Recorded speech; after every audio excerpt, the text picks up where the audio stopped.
Halo, sahabat Bokop, teman-teman bonsai Indonesia. Jumpa lagi dengan saya Rudi Julianto dalam channel YouTube Bokop Art. Pada pagi hari ini saya ingin sharing tentang dasar-dasar atau apa sih intisarinya orang membuat bonsai itu. Kebetulan ini ada pohon yang bisa menjadikan contoh atau bahan bagus untuk tema saya kali ini. Oke, jadi pada dasarnya kita bicara bonsai ini, kebanyakan orang akan berimage atau mempunyai konotasi keindahan. Memang betul, tujuannya adalah membuat keindahan. Ini adalah karya seni. Karya seni, semua karya seni tujuannya adalah membuat keindahan. Nah, di dalam bonsai tidak semata-mata kita bisa membuat keindahan menurut kehendak kita. Artinya bukan seperti fine art, bukan seperti karya lukis, bukan seperti karya patung, bukan seperti karya seni kriya, bukan. Ya, bonsai berbeda. Bonsai adalah karya seni yang mempunyai objek barang hidup atau tanaman hidup atau tumbuhan hidup. Tetapi kalau karya seni fine art itu seni murni, itu adalah objeknya benda mati. Ya, seperti kanvas, mau kita apakan, kita sobek pun dia tidak akan respon. Kita coret, dia akan respon coretan kita. Tetapi kalau bonsai tidak bisa. Kita potong, dia respon. Kita bentuk, dia respon. Ya. Jadi ini punya respon. Nah, itulah yang membedakan antara seni murni atau fine art dengan seni bonsai. Tujuannya sama, membuat keindahan. Nah, di dalam mewujudkan keindahan di bonsai ada dua cara.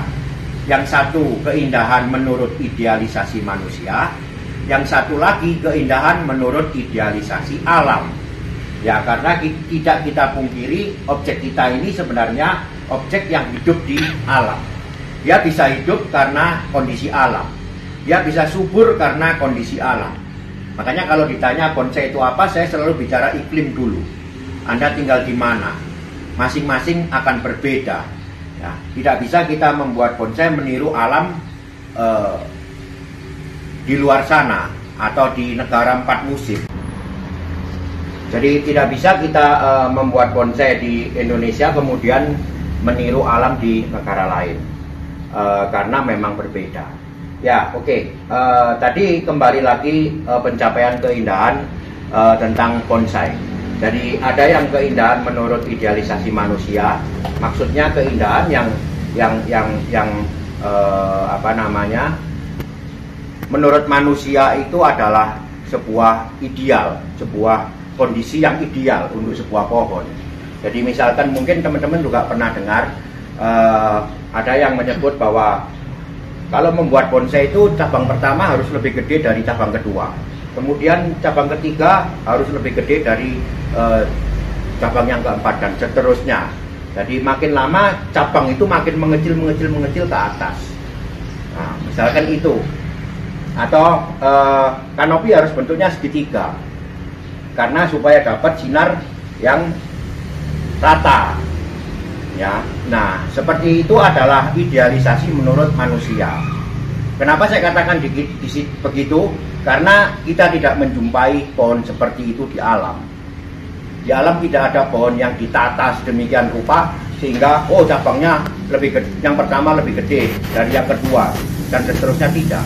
Justru di alam tumbuh sebaliknya. Banyak cabang kecil-kecil yang tumbuh di bawah. Memang dia kecil, ya memang dia tumbuhnya terakhir, lebih duluan cabang yang ini daripada cabang yang ini. Nah, ini kalau kita mau adakan tidak masalah. Tetapi ini adalah idealisasi menurut alam, bukan idealisasi menurut manusia. Banyak hal yang demikian. Cuman saya tidak mengatakan menurut manusia jelek, menurut alam jelek, tidak. Semua bagus. Jadi pencapaian keindahannya itu beda-beda. Kalau biasanya yang menurut idealisasi manusia, pencapaian keindahannya adalah keindahan visual. Ya tentunya dengan mengadakan akar yang muter, kemudian cabang yang tadi yang saya katakan yang bawah lebih gede dari yang atas, akan enak dipandang secara visual. Tetapi karena ini barang hidup, maka banyak sekali keindahan yang tidak terpikir oleh manusia. Banyak sekali keindahan yang menimbulkan kenikmatan kenikmatan merasa. Jadi keindahan yang menurut kaidah alam atau menurut idealisasi alam, hasilnya adalah rasa. Keindahan yang menurut idealisasi manusia, hasilnya adalah visual.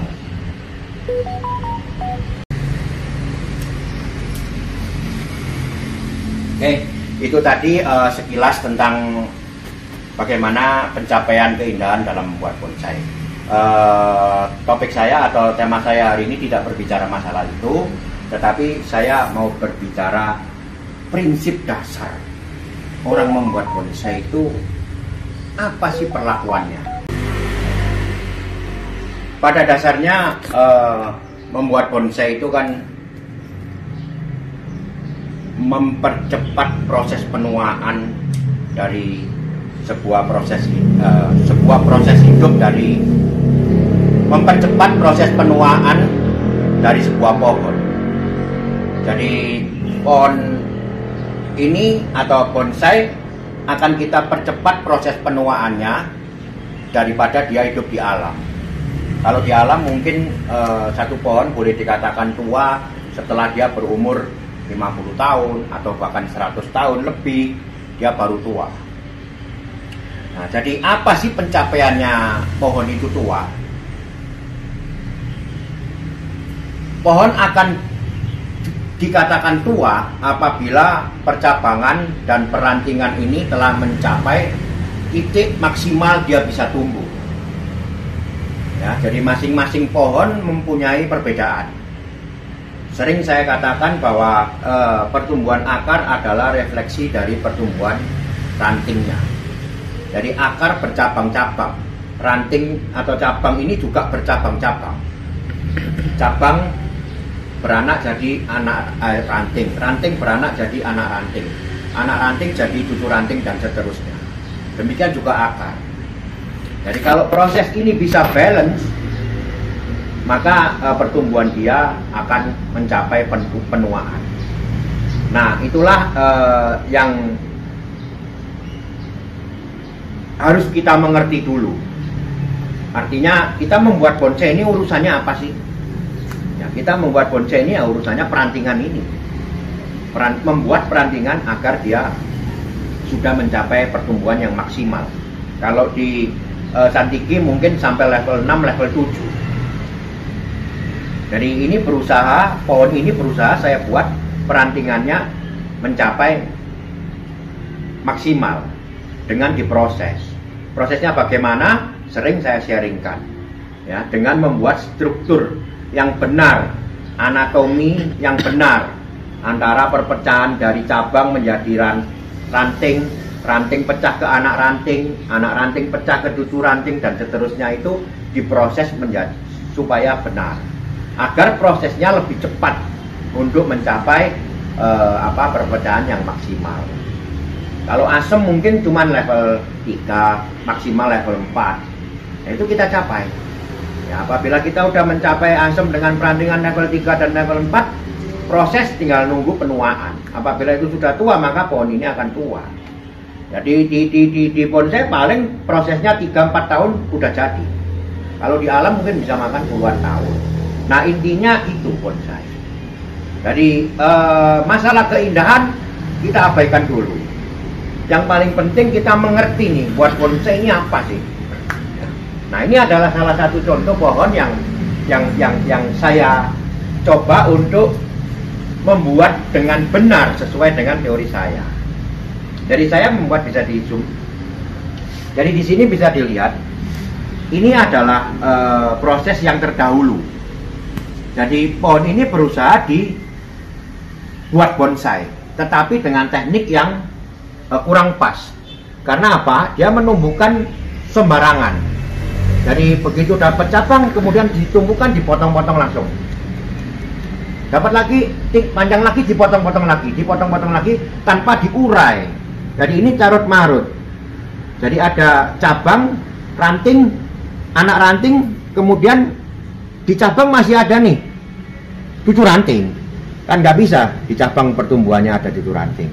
Nah, maka dari keruwetan ini kita breakdown atau kita pecah menjadi seperti ini. Bisa dilihat di sini ya. Ini jelas.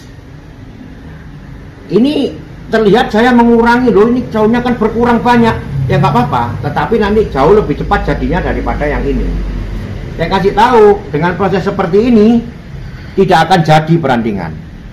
Ya, saya potong tumbuh baru lagi, mandek dia di level 23, 23, 23 terus. Tidak akan berkembang ke level yang selanjutnya. Tetapi dengan dipisah seperti ini atau dipilah, struktur anatominya diperbaiki, maka pertumbuhannya akan jelas. Jadi dengan begini saya akan konsentrasi anak ranting akan tumbuh di sini. Apabila ada anak ranting yang tumbuh di sini atau di sini atau di sini, saya buang.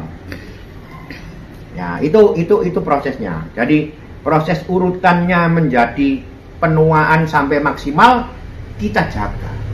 Nah, itulah inti membuat bonsai. Nah, ini saya contohkan sedikit satu. Nah, bisa dilihat ya, ini adalah perantingan yang sudah saya pilih. Dari sekian banyak ini saya cuma memilih beberapa saja. Ini misalkan ini yang tidak terpakai saya buang dulu. Saya pilih ranting-ranting yang kuat.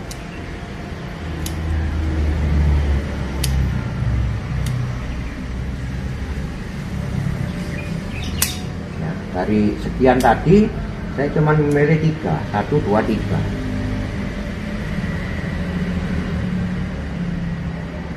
Ini yang akan menjadi terusan dari apa ini? Ranting. Nah, ini anak rantingnya. Saya sekarang sedang membuat anak ranting. Nah, maka kalau misalkan ada tumbuh seperti ini, lihat nih. Ada tumbuh seperti ini kita buang secepatnya. Ini kita buang secepatnya. Ini tidak terpakai, kita buang. Konsentrasi tumbuh. Di sini bersih. Jadi yang dikehendaki adalah pertumbuhan yang di area sini. Nah, itulah inti membuat bonsai. Makanya saya contohkan pohon ini karena pohon ini ada kecarut marutan dan kita benarkan supaya mengerti apa itu membuat perantingan yang benar, yaitu membuat struktur anatomi sesuai dengan percabangannya. Ya. Kalau sudah begini, kita arahkan kemana dengan kawat. Jadi ini sudah terpilih, bisa dilihat maju. Nah, misalkan ini sudah terpilih, kita mau arahkan kemana, itu dengan kawat, dengan pengawatan. Ini mau saya arahkan ke sana, mau saya naikkan, mau saya turunkan dengan kawat. Nah, tetapi secara struktur anatominya udah benar. Ini akan mempercepat pertumbuhan pohon atau mempercepat proses percabangannya. Banyak pohon yang cepat, banyak pohon yang lambat. Masing-masing tergantung dengan jenisnya. Ya, jadi itulah yang ingin saya sharing pagi ini, yaitu dasar berpikir membuat bonsai. Apa sih yang harus kita lakukan ketika kita membuat bonsai? Yaitu dengan membuat proses perantingannya lebih cepat daripada pohon tumbuh di alam.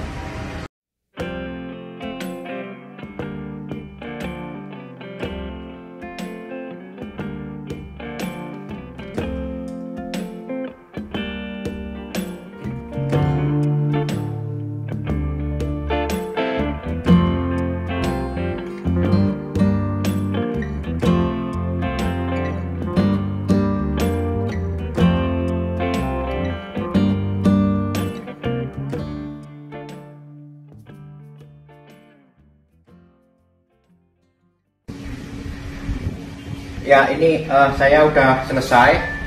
Tadi ada perubahan sedikit masalah posisi, karena saya menginginkan mahkota utama berada di sebelah sini, mengikuti jalur dari pergerakan alur batang.